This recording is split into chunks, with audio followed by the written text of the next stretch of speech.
નમસ્કાર દર્શક મિત્રો, હું ડૉક્ટર ધ્રુવિન શાહ, સ્વાસ્થ્યમ ગેસ્ટ્રો અને લીવર હોસ્પિટલ સુરત ખાતેથી ગેસ્ટ્રોએન્ટ્રોલોજિસ્ટ છું. આજે આપણે એક એવા રોગ વિશે જાણવાનું છે કે જેને આપણે આધુનિક રોગ કહી શકીએ છીએ. એ છે ફેટી લીવર. ફેટી લીવર તમે બધાએ કોઈકના ને કોઈકના તો સોનોગ્રાફીના રિપોર્ટમાં જોયું જ હશે કે એની ફાઇનલ ઇમ્પ્રેશનમાં ફેટી લીવર એવું લખેલું આવે છે, રાઈટ? તો ફેટી લીવર મતલબ જો સિમ્પલ ટર્મમાં કહીએ એટલે કે લીવર ઉપર ચરબીની પરત જામવી. અગર આને સમયસર ટ્રીટ ન કરવામાં આવે તો આગળ જતાં ઘણી બધી ગંભીર સમસ્યાઓ ઉત્પન્ન કરી શકે છે. તો ફેટી લીવર શાને કારણે થાય છે, સૌથી પહેલાં આપણે એ જાણીએ. ફેટી લીવર થવાના કારણો નીચે મુજબ હોય છે: ડાયાબિટીસ મેલાઇટસ, વધુ પડતી મેદસ્વીતા અથવા તો obesity, blood pressure, insulin resistance, thyroid disorder અને બેઠાડું જીવન. આની ઉપરાંતનું એક કારણ છે જે વધુ પડતા ફાસ્ટ ફૂડ એટલે કે જંક ફૂડનું સેવન. આ બધી વસ્તુઓ લાંબા ગાળે લીવર ઉપર ફેટ જમા કરતી હોય છે. એના લક્ષણો શું હોઈ શકે છે?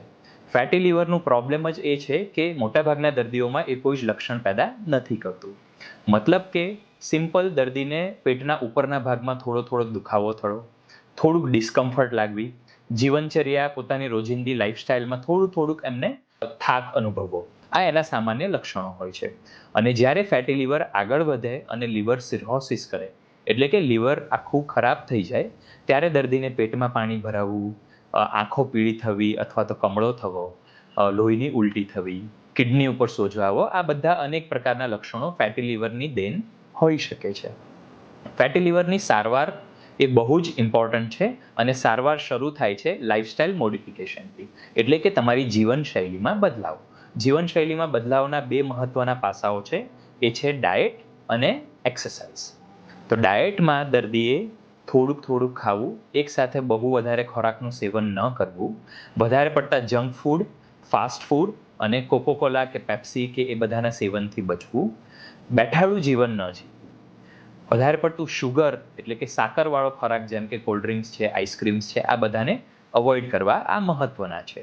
એક્સરસાઇઝમાં બહુ ઇમ્પોર્ટન્ટ વસ્તુ એ છે કે એકની એક જગ્યાએ ડેસ્ક જોબ અથવા તો ચેર ઉપર લાંબો ટાઈમ સુધી ન બેઠા રહો.